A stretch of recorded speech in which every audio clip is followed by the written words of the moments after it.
வாழ்க வளத்துடன் அனைவருக்கும் அன்பு வணக்கம்.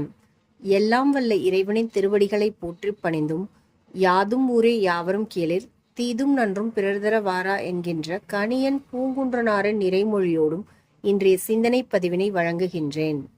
வைகறை வைரங்களில் இன்று நாம் காணவிருக்கும் சிந்தனை வைரம், நூலில் தவிர்க்கப்பட வேண்டிய 10 குற்றங்கள் பகுதி 1. இதற்கு முந்தைய பதிவில் நூலாசிரியன் தன் நூலில் தவிர்க்கப்பட வேண்டிய 10 குற்றங்கள் எவை எவை என்று பட்டியலிட்டு பார்த்து இருந்தோம். இந்த பட்டியலை முதலில் நமக்கு வகுத்து தந்தவர் தொல்காப்பியர்.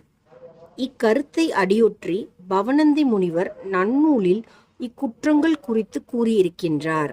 எனவே தொல்காப்பியம் என்பது தமிழ் இலக்கண மூலநூல் அல்லது முதல் நூல்.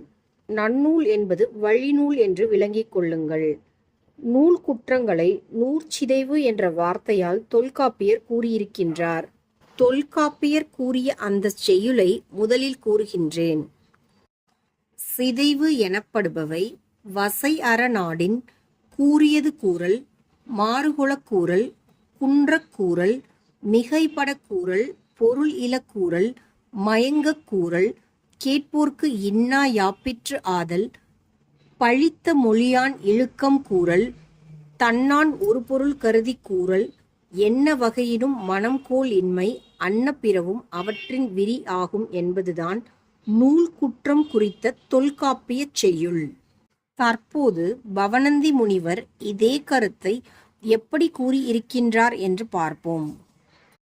குன்றக் கூறல், மிகைப்படக் கூறல், கூறியது கூறல், மாறுகொளக் கூறல், வலுவுச்சொல் புணர்தல், மயங்க வைத்தல், வெற்றெனத் தொடுத்தல், மற்றொன்று விரித்தல், சென்று தேய்ந்து இருதல், நின்று பயனின்மை என்று இவை ஈரைங்குற்றம் நூற்கே என்பது நன்னூல் செய்யுள்.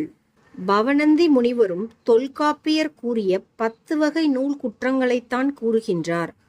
கால வேறுபாடு மற்றும் மொழி பயன்பாடு வளர்ச்சி காரணமாக தொல்காப்பிய செய்யுளில் உள்ள சில சொற்களை மட்டும் மாற்றி நன்னூலை அமைத்திருக்கின்றார். ஆனால் மூலநூல் கருத்தில் எவ்வித மாற்றமும் இல்லை என்று புரிந்து கொள்ளுங்கள்.